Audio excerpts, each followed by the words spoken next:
नमस्कार मित्रांनो, शोध रहस्याचा या चॅनलवर आपल्या सर्वांचं पुन्हा एकदा स्वागत आहे.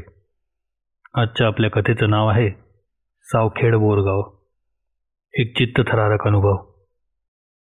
कथा सुरू करण्यापूर्वी आपण जर चॅनलवर पहिल्यांदा आले असाल तर चॅनलला सबस्क्राईब करायला विसरू नका आणि सोबत बेल आयकॉनचं बटनही दाबा, म्हणजे येणाऱ्या व्हिडिओचे अपडेट तुम्हाला भविष्यात मिळत राहतील.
भूत, प्रेत, आत्मे हे शब्द ऐकले की आपल्या अंगावर नकळतच एक शहारा येतो. कदाचित त्यांच्याबद्दल विविध प्रकारचे अनुभव आपण कधी ना कधी ऐकलेले असतात. त्यामुळे आजही मी असाच एक अनुभव सांगणार आहे, जो एका सत्य घटनेवर आधारित आहे. माझ्या मित्रांच्या आजोबासोबत हा घडला होता. त्यामुळे व्यक्ती आणि जागांची नावे इथे मी बदलली आहेत.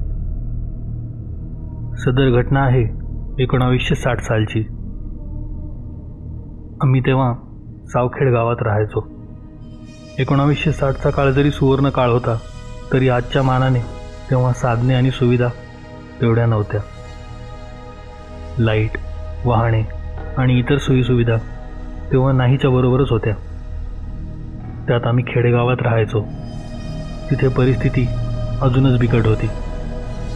उजेडासाठी केवळ कंदील, दिवे आणि प्रवासासाठी बैलगाड्या, घोडागाड्या हेच साधन होते. आमचा परिवार तसा आधीपासूनच धार्मिक होता आणि अणवा गावात आमचे महाराज राहायचे. हे आमच्या गावापासून खूप दूर होते, परंतु वर्षातून एकदा ते बोरगावला यायचे आणि तेव्हा आम्ही सर्व कुटुंबियांसोबत त्यांच्या दर्शनाला तिथे जायचो. त्यावर्षीसुद्धा नेहमीप्रमाणे आम्ही तिथे जायचे ठरवले. महाराज शनिवारी येणार होते, तर आम्ही शुक्रवारी रात्री निघायचे ठरवले. शनिवारी दुपारी प्रसाद वगैरे घेऊन आपण वापस येऊ असा बेत आम्ही आखला होता. आम्ही म्हणजे माझ्या कुटुंबात त्यावेळी मी आणि माझी पत्नी दोघेच होतो. निघायच्या हिशोबाने आम्ही सर्व तयारी सुरू केली. आमच्याकडे स्वतःची बैलगाडी किंवा घोडागाडी नव्हती, म्हणून आम्हाला कोणाकडून ती उधार घ्यावी लागणार होती. एके दिवशी आमच्या गावचे पाटील सहज फेरफटका मारायला आमच्या घराजवळ आले असता मी त्यांना आवाज दिला, पाटील, ओ पाटील, या की पाटील साहेब. माझ्याकडे पाहत पाटील म्हणाले, काय म्हणता पंत, काय चाललंय? काही नाही, बोरगावला जायची तयारी सुरू आहे. शुक्रवारी रात्री या ना, आत चहा वगैरे घ्या, मी म्हणालो. तसे पाटील आत आले. मग मी माझ्या पत्नीला चहा टाकायला सांगितले. चहा वगैरे घेत आमच्या गप्पा सुरू झाल्या. मग कसं जायचं ठरलं पंत? पाटलांनी विचारले. मी म्हणालो, बैलगाडीचा इंतजाम करायचा आहे बघा, तो झाला ना की झालं सगळं. त्यावर पाटील म्हणाले, हत्तीच्या मारी, इतकंच ना, मग आमची बैलगाडी घेऊन जा की. त्यांचे बोलणे ऐकून मला आनंद झाला. अरे हो, तुमची बैलगाडी आहे की, असे म्हणून मी तयार झालो. पंत, फक्त एक करा, शुक्रवारी रात्री निघण्याऐवजी शनिवारी सकाळी निघा आणि अंधार होण्याआधी परत या.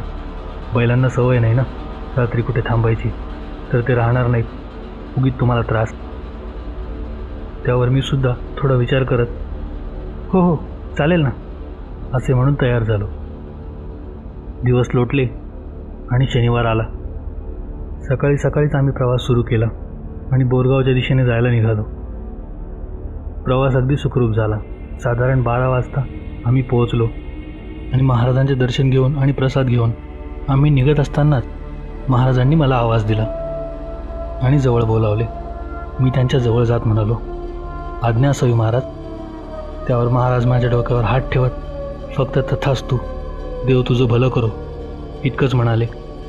मला काही समजले नाही, पण मी महाराजांचा आशीर्वाद भेटला म्हणून खुश झालो होतो आणि आम्ही परतीच्या प्रवासाला निघालो. निघुस्तर आम्हाला 4 वाजले होते आणि पोचायला अंधार होणार होता, म्हणून आम्ही सोबत थोडे जेवण बांधून घेतले की रस्त्यात भूक लागेल तर खाता येईल.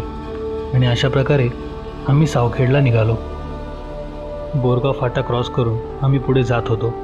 वाटेने किर्र अंधार होता. आमच्याकडे कंदील असल्याने आम्हाला गाडीतल्या गाडीत तेवढा उजेड होता.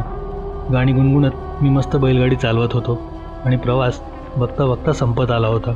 आता सायंकाळचे 8 वाजत आले होते आणि आम्ही गावात प्रवेश केला.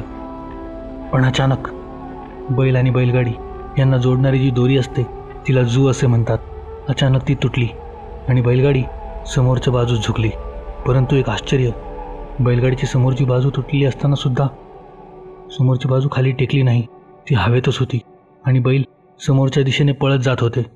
मी काही हालचाल करणार तेवढ्यात माझ्या कानावर हुर्रा हुर्रा असा आवाज आला आणि हातात कंदील घेऊन एक इसम बैलाच्या दिशेने मला पळताना दिसला आणि तो जवळ बैलांना धरून परत घेऊन आला. तो जवळ येताच मी त्याला ओळखले. तो नारायण होता.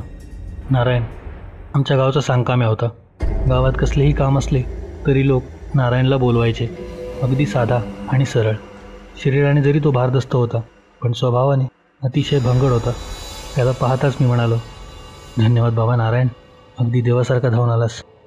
माझ्या वाक्यावर काहीही प्रतिसाद न देता नारायणने बैलगाडीला जुंपले आणि म्हणाला, सुखरूप जावा मालक. असे म्हणून तो कंदील घेऊन शेताच्या दिशेने निघून गेला.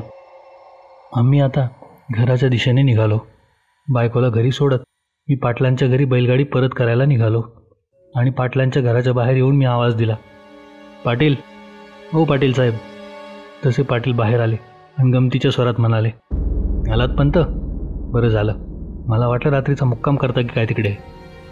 तसा मी म्हणालो, असं कसं पाटील, तुम्ही म्हणाले रात्री बैल थांबणार नाहीत म्हणून म्हटलं लगेच निघावं, पण रस्त्याने गडबडच झाली बघा. कसली गडबड? पाटील काळजीच्या स्वरात म्हणाले. तसा मी म्हणालो, अहो रस्त्यात बैलाची जू तुटली होती, ते तर बरं झालं नारायण भेटला आणि त्यानेच बैल धरून आणले आणि बांधून दिले. त्यावर पाटील आश्चर्याने म्हणाले, कोण कोण भेटला? अहो आपला नारायण नाही का, हिवाळे, तोच भेटला. पंत, काय बोलताय तुम्ही? नारायण कसं शक्य आहे? म्हणजे?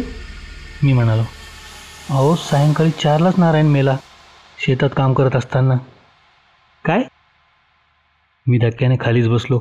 अहो पाटील, मला भेटला होता तो आज 8 वाजता. चांगलं बोललोय मी त्याच्यासोबत. कसं शक्य आहे हे? आम्ही दोघेसुद्धा काही मिनिटे स्तब्ध झालो.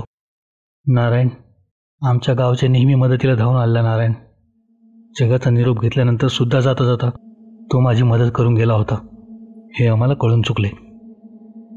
त्या रात्री मला ते सर्व विचार आणि भीतीने भयानक ताप भरला आणि सुमारे 1 महिना मी आजारी होतो. काही दिवसात मी बरा झालो. त्या दिवसानंतर खूप जणांच्या तोंडून मी नारायण दिसल्याच्या गोष्टी ऐकल्या.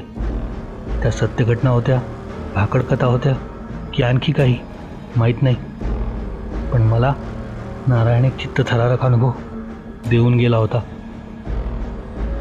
तुम्हाला जर ही कथा आवडली असेल तर व्हिडिओला लाईक नक्की करा. व्हिडिओ कसा वाटला हे कमेंटद्वारे नक्की कळवा. आपण जर चॅनलवर पहिल्यांदा आले असाल तर चॅनलला सबस्क्राईब करायला विसरू नका आणि सोबत बेल आयकॉनचं बटन दाबा, म्हणजे येणाऱ्या व्हिडिओजचे अपडेट तुम्हाला भविष्यात मिळत राहतील. त्याचबरोबर हा व्हिडिओ आपल्या सर्व मित्रांना शेअर करून चॅनलला सपोर्ट करा. धन्यवाद.